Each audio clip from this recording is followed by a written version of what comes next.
நம்ம இன்றைக்கி கேஎஃப்சி ஸ்டைலில் பொட்டேட்டோ பாப்கார்ன் எப்படி செய்கிறதுன்னு பார்க்க போகிறோம். இது ரொம்ப டேஸ்டியாக இருக்கும். வெளியில் நல்ல முறுமுறுவாக, உள்ளே நல்லா சாஃப்டாக, ரொம்பவே டேஸ்டியாக இருக்கும்.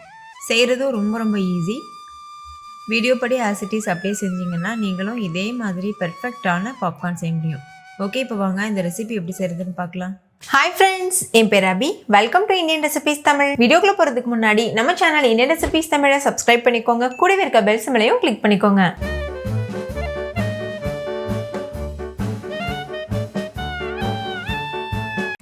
ஃபஸ்ட் இந்த ரெசிபி பண்ணுறதுக்கு 3 மீடியம் சைஸ் அளவு உருளைக்கிழங்கு எடுத்துக்கோங்க. அதை தோல் சீவிட்டு எடுத்துக்கோங்க. இந்த மாதிரி நம்ம தோல் சீவுறது வச்சுருப்போம்ல, அது வச்சு தோல் சீவிக்கோங்க. அதுக்கப்புறமா மேல் பக்கமும் கீழ் பக்கமும் இந்த மாதிரி கட் பண்ணிக்கோங்க.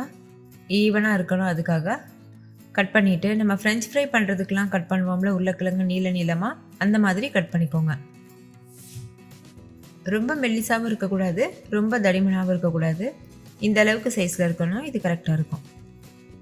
இப்போ நம்ம கட் பண்ண உருளைக்கிழங்குகளை தண்ணியில் போட்டு நல்லா வாஷ் பண்ணிக்கோங்க. வாஷ் பண்ணிவிட்டு அது முங்குற அளவு தண்ணி ஊற்றிட்டு அப்படியே ஒரு ஓரமாக வச்சுருங்க. அடுத்து ஒரு மிக்சிங் பவுல் எடுத்துக்கோங்க. அதில் 1 கப் அளவுக்கு மைதா மாவு சேர்த்துக்கோங்க. கூடவே 1 டீஸ்பூன் உப்பு சேர்த்துக்கோங்க. 1 டீஸ்பூன் மிளகாத்தூள் சேர்த்து நல்லா கலந்துக்கோங்க. இப்போ ஒரு சுத்தமான துணி எடுத்துக்கோங்க. அதில் நம்ம கட் பண்ணி வச்சுருக்க உருளைக்கிழங்குகளை போட்டுக்கோங்க. இந்த மாதிரி பரத்திக்கோங்க. ஒரு 10 நிமிஷத்துக்கு ஃபேன் காற்றுக்கு கீழே வச்சு காய வச்சுக்கோங்க. கொஞ்சம் கூட ஈரத்தன்மை இருக்கக்கூடாது. இப்போ பாருங்கள், 10 நிமிஷம் ஆகியிருக்கு. உருளைக்கிழங்கு நல்லா ட்ரை ஆயிடுச்சு. இன்னொரு பக்கம் 1/4 கப் அளவுக்கு மைதா மாவு, 1/4 கப் அளவுக்கு தண்ணி சேர்த்து கரைச்சி எடுத்துக்கோங்க. பாருங்கள், இந்தளவுக்கு மாவு மாதிரி கரைச்சிட்டு அதில் நம்ம ஏற்கனவே செஞ்சு வச்சுருக்க ஃப்ரெஞ்ச் ஃப்ரைஸ் இருக்குல்ல, அதை டிப் பண்ணிவிட்டு இதுக்கு ஆரம்பத்துலேயே நம்ம ஒரு பொடி ப்ரிப்பேர் பண்ணோம்ல, அதில் போட்டு பிரட்டி எடுத்துக்கோங்க. இந்த மாதிரி நல்லா பிரட்டினதுக்கப்புறமா எக்ஸஸாக இருக்கிற பொடியை லேசாக அந்த பவுல்லையே தட்டினீங்கன்னா அது போயிடும். அப்போ பார்க்குறதுக்கு உங்களுக்கு உதிரியாக மேலே ஒரு கார்ன்ஃப்ளேக்ஸ் ஒட்டினது போல் ஒரு தோற்றம் இருக்கும். நம்ம கேஎஃப்சி சிக்கன்லாம் செய்யும்போது இது மாதிரி தானே செய்வோம், அதே மெத்தடு தான் இதுக்கும். இப்போ மீதி இருக்க எல்லா உருளைக்கிழங்குலையுமே இதே மாதிரி செஞ்சு ஒரு பிளேட்டில் அடுக்கி வச்சுக்கோங்க. ஆரம்பத்துலேயே இந்த மாதிரி நம்ம ப்ரிப்பேர் பண்ணி வச்சுட்டோன்னா ஈஸியாக நம்ம பொரிச்சு எடுக்கலாம். இப்போது பொரிக்க தேவையான அளவுக்கு எண்ணெயை நல்லா சூடுபடுத்திட்டு நம்ம செஞ்சு வச்சுருக்க உருளைக்கிழங்குகளை உள்ளே சேர்த்துருங்க. நம்ம கரைச்சி வச்சுருக்கிற மைதா மாவு கொஞ்சம் கெட்டியாக இருக்கணும். ரொம்ப தண்ணியாக இருந்ததுன்னா இந்த மாதிரி நீங்கள் பொரிக்கும் போது உதிர்ந்து போகிறதுக்கு சான்ஸ் இருக்குது.